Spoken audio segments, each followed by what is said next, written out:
Hello and welcome to Pro Trader Strategies Market Commentary for Wednesday, April the 25th. My name is Eric Wilkinson. Some of you may recognize me as the Wolfman from CNBC, Fox Business, or even the Wall Street Journal for my commentary on everything from economic to geopolitical and market analysis.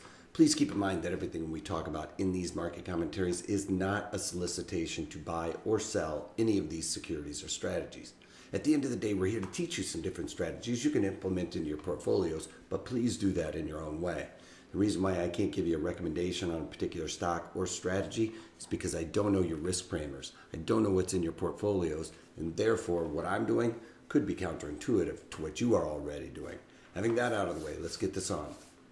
Little economic data today, nothing so much across the pond, but here in the United States, we got crude oil inventories, and as you can see, crude oil is up.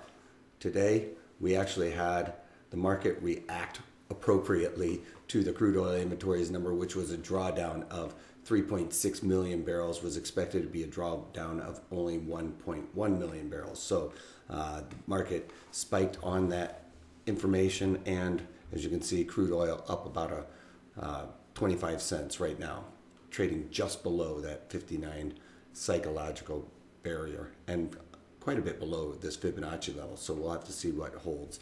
It's going to be quite a big resistance area to get through 50 and then again through that Fibonacci level. So we're going to be keeping our eyes on that going forward. Then on to the broader markets. We've got gold kind of getting stuck in the mud right here at this point of control where the most time has been spent, not necessarily the most volume. That's just slightly there below, as you can see. But for all intents and purposes, that's a pretty big area, a big swath, if you will, of comfort for gold futures. I think gold would be down a little bit more than it is, but with the broader equities up on the day, but it's showing a little bit of support right there. And we got bonds toggling back and forth between positive and even right now on the day. Right now, just slightly in negative territory. When I was going on, it was unchanged, but bonds kind of just settling down there, right there at the point of control. Then we've got Dow Jones Industrial Average up 61 points on the day. Not a historical high like we've been seeing in the Nasdaq, but it is still trudging quite a bit higher and still have these gaps to contend with going forward. We'll have to see how when and where that kind of gets covered.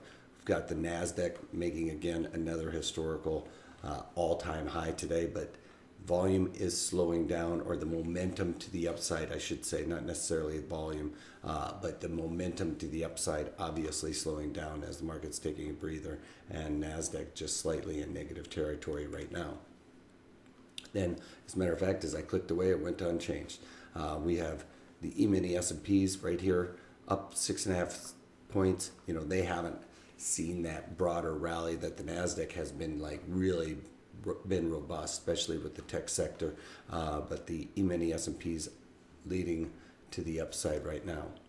This is the 50 or 30-minute breakdown of the E-mini S&Ps. As you can see, this is just on the day part of the E-mini S&Ps. I have stripped that out from yesterday. We can throw that out.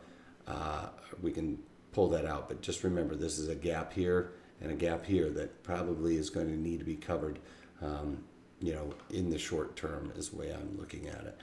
But we can pull this down and add in the overnight or the extended sessions and get that. There's not really a gap there, but those are the gaps that the market is going to want to cover in the day session. They don't like any of that stuff that really happened overnight and not necessarily in the day session. And when it's never traded on the upside there, that is a major target for the markets to go after.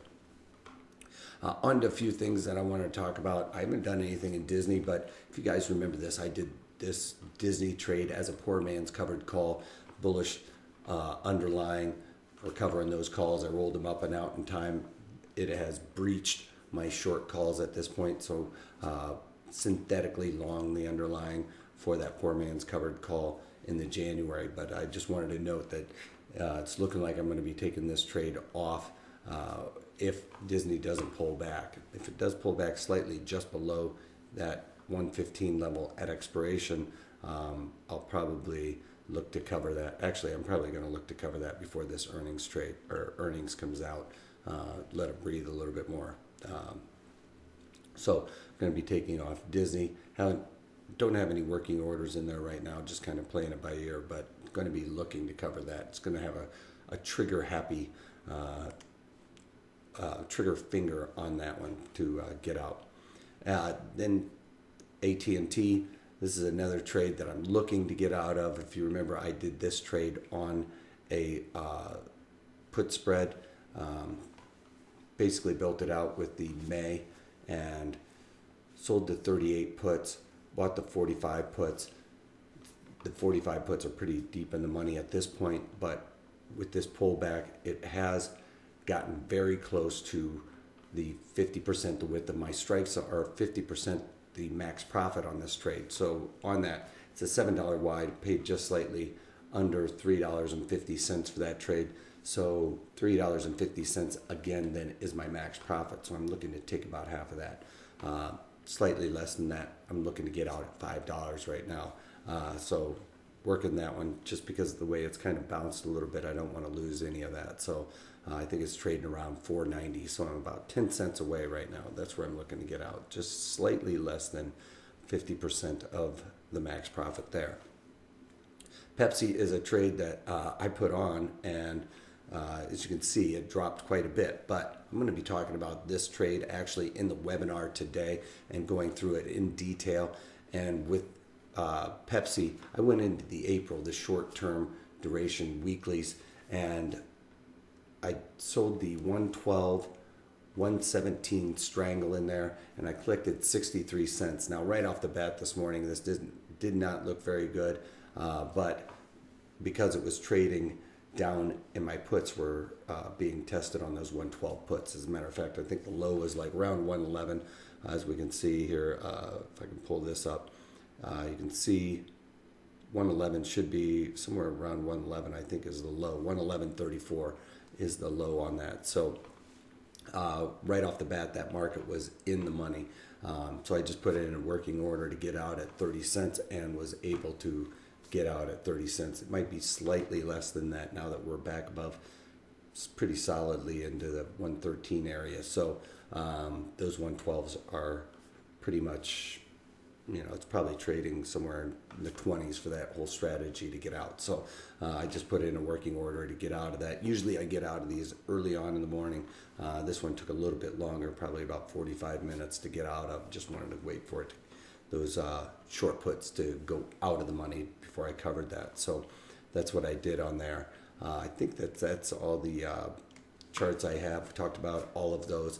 So go to ProTraderStrategies.com, sign up for this webinar on earnings, because I'm going to be talking about how to defend these type of strategies when we put on like a strangle in the earnings and it goes against us. I was very close to having to get mechanical with this Pepsi and make some moves. I'm going to be talking about what happens and how you defend that with these naked strategies and even the iron condors today. So go to ProTraderStrategies.com. Usually we do it on a Friday, but I'm going to be heading out of town, so that's all I got for you today. If you can't take that, take it easy.